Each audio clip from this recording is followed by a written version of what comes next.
ஒரு வெங்காயம், ஒரு தக்காளி, பெரிய தக்காளி, 3 பச்சை மிளகா,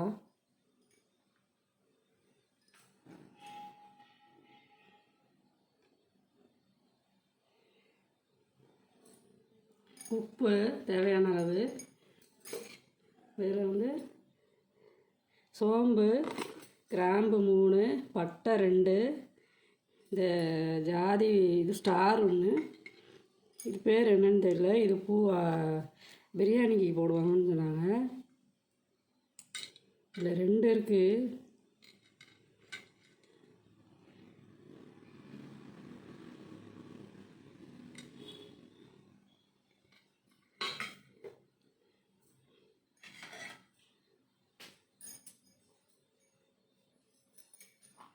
இந்த அரிசி இந்த டம்ளரில் எடுத்து ஊற வச்சுருக்கேன்.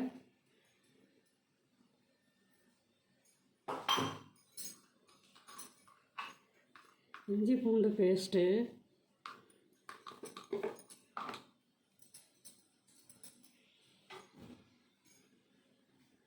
மல்லித்தலை தண்ணியில் போட்டிருக்கேன். இது புதினா தண்ணியில் போட்டிருக்கேன். இப்போ நம்ம தக்காளி சாதத்துக்கு தேவையான பொருளை எடுத்திருக்கேன். இது ஒரு தக்காளியில் தான் செய்ய போகிறேன். ஒரு வெங்காயம், எண்ணெய் தேவையான அளவு எண்ணெய் எடுத்துக்கிட்டேன். இப்போ செய்வோம்.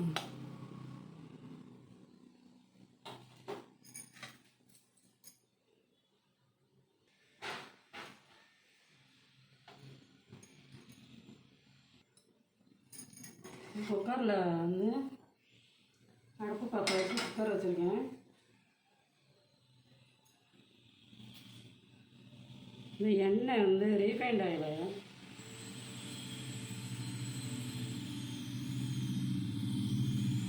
1 2 வேணும்னா ஒன்று ஊற்றிக்கலாம், ஆனால் எண்ணெயாக இருக்கும்.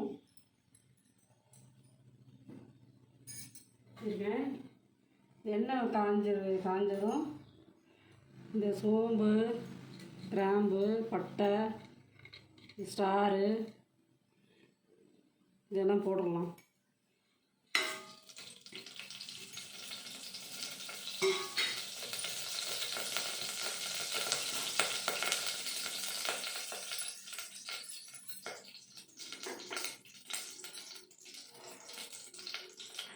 இன்னும் பச்சை மிளகா,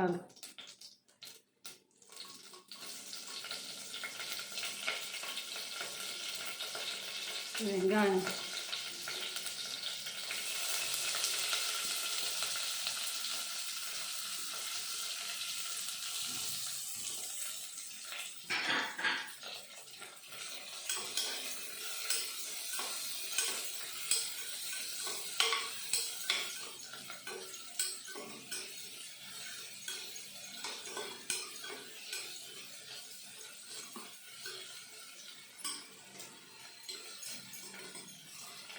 இன்னும் வதங்கிடுச்சு.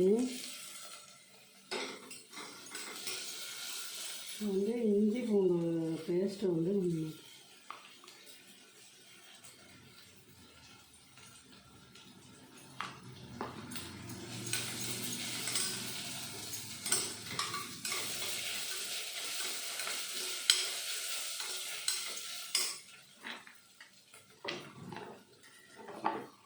தக்காளி போட்டுக்கோங்க. அரிஞ்சு வச்சுருக்கேன் ஒரு தக்காளி.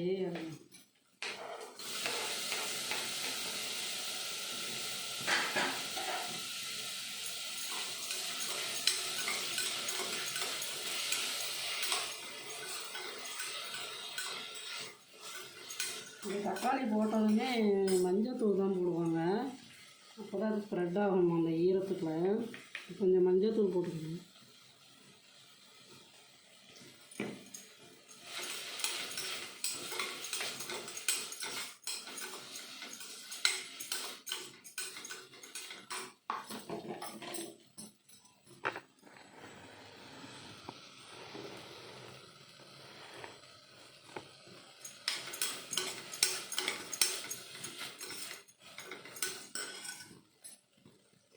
அடுத்து வீட்டில் அரைச்ச குழம்பு மிளகாத்தூள் இருக்குது, அது 1 ஸ்பூன் 3/4 ஸ்பூன் போடுறேன். காரமாக இருக்கும், மற்றதெல்லாம் போடுறதுனால காரமாக இருக்கும். அடுத்து இந்த பிரியாணி மசாலா ரெடி பண்ணி வச்சுருக்கேன்.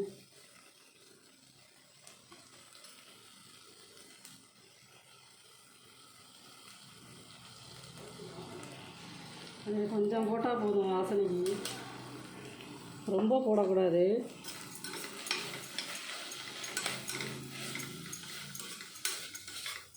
சிம்மில் தான் வச்சுருக்கேன், ஹையில் வச்சோம்னா அடி பிடிச்சிக்கும்.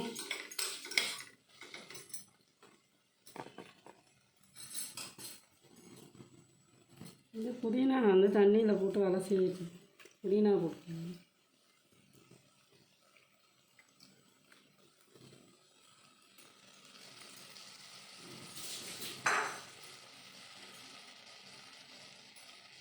மல்லி கட் பண்ணி பாக்ஸில் போட்டு வச்சுருந்தேன்.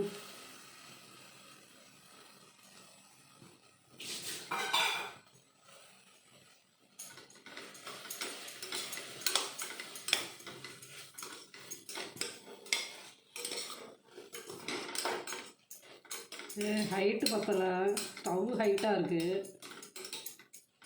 ஸ்டாண்டு கொஞ்சம் ஹைட்டான ஸ்டாண்டு வாங்கி வச்சோம்னா தெரியும். நான் ஒரு இதில் வச்சு ஒரு டப்பாவில் வச்சு வச்சுருக்கிறேன். அடுத்து வந்து உப்பு வந்து இந்த அளவு தான் போடணும். இதான் அளவு எல்லாத்துக்குமே. நான் சாம்பார் இதுக்கும் இன்னும் கொஞ்சமாச்சா இல்லை இதில் பாதி போடுவேன், இதான் போடுவேன். நீங்கள் வந்து ட்ரை பண்ணி பாருங்கள். இந்த அளவு தான் போடுவேன் ஒரு டம்ளருக்கு. ஒரு படிக்குன்னா ஒரு கைப்பிடி அளவு மாவாக இருந்தாலும் எதாக இருந்தாலும் ஒரு கைப்பிடி போட்டு பாருங்களேன், கரெக்டாக இருக்கும்.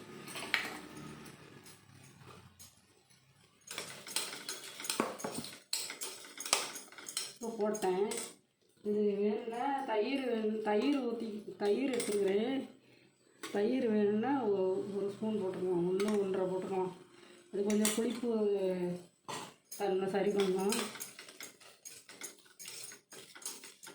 வாசமாக இருக்கும். சாஃப்டாக வேகிறதுக்கு வந்து அரிசி சாஃப்டாக இருக்கிறதுக்கு வந்து இந்த தயிர் போடுவாங்க பிரியாணிக்கெலாம்.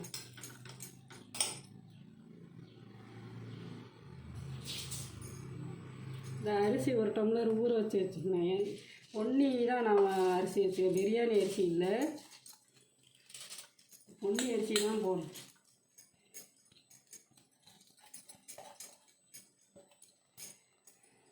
பொன்னி புழுங்கல்னு சொல்லுவாங்க. இங்கெல்லாம் நாங்கள் வந்து எங்கள் ஊரில் வந்து இங்கே விளையிறது தான் இருக்கும். அது நல்லா சோறு காணும். ஒரு டம்ளருக்கு 4 டம்ளர் தண்ணி ஊற்றுவோம். புது அரிசியாக இருந்தால் கரெக்டாக 2.5 அப்படி ஊற்றலாம். இது பழைய அரிசி கொடுத்துறதுனால 4 டம்ளர் ஊற்றுவோம், கரெக்டாக வேகும். இதே ஜீரக சம்பாவாக இருந்தால் கரெக்டாக 2 டம்ளர். 20 நிமிஷம் ஊற வச்சதுக்கப்புறம் 2 டம்ளர் ஊற்றிக்கலாம். இந்த டம்ளரில் தான் நான் எடுத்துக்கிட்டேன்.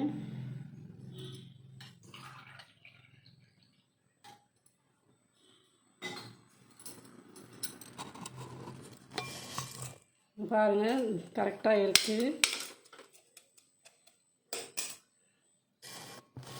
இது கொஞ்சம் நேரம் வேகட்டும்.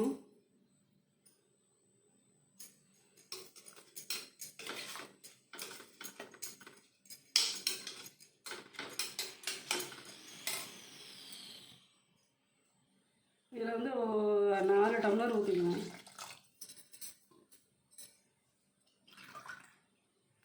2 3 4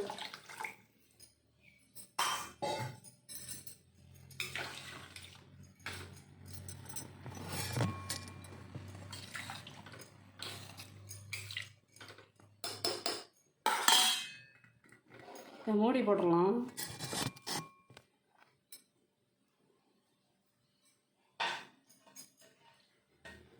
கொஞ்ச நேரம் கொதிக்கணும். கொதிச்சதும்போது இந்த ஆவி வரும், அப்போ தான் வெயிட் போடணும்.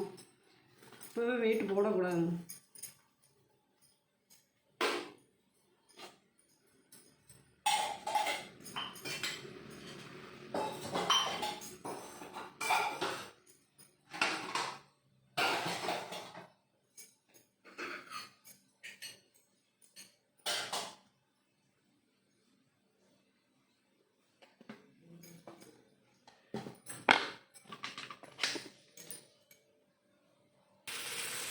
ஆவி வருது. இது லைட்டு வந்து சூரிய வெளிச்சம் இங்கே அடிக்கிறதுனால தெரியல. தெரியுங்களா சவுண்டு? வெயிட் வச்சிடணும். இது வந்து 5 சவுண்டு வச்சேன். ஒரு டம்ளர் அரிசிக்கு 4 டம்ளர் தண்ணி வச்சேன். 5 சவுண்டு வச்சேன். இப்போ எப்படி இருக்குன்னு பார்ப்போம். ப்ரெஷர் இறங்கிருச்சு.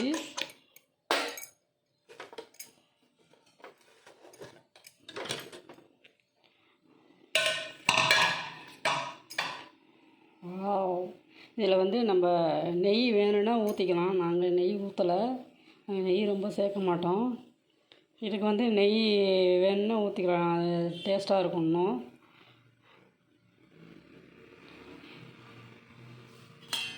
எப்படி இருக்குன்னு பாருங்கள். குழையாமல் இருக்குது பாருங்கள். ஒரு டம்ளருக்கு 4 டம்ளரு தண்ணி. அதுவும் பொன்னி புழுங்கலில் செய்யலாம் தக்காளி சாதம். கீ ரைஸு, ஜீரா ரைஸு, பச்சரிசியிலலாம் செய்ய வேண்டியது. இதுலேயும் செய்யலாம், நல்லாயிருக்கும். நீங்கள் செய்து பாருங்கள். அதுக்கு வந்து வெங்காய பச்சடி வச்சுருக்கேன். தயிரில் போட்ட வெங்காய பச்சடி. இது மாங்காய் வீட்டில் கரைச்சி ஒரு மாங்காய் எடுத்து 2 பச்சை மிளகா உப்பு போட்டு வச்சுருக்கிறேன். சாப்பிடும்போது கலந்து போட்டுப்போம். இந்த தக்காளி சாதம் செஞ்சு பாருங்கள். நல்லா இருந்ததுன்னா கமெண்ட் பண்ணுங்கள், லைக் பண்ணுங்கள், ஷேர் பண்ணுங்கள், சப்ஸ்கிரைப் பண்ணுங்கள். தேங்க்ஸ் ஃபார் வாட்சிங்.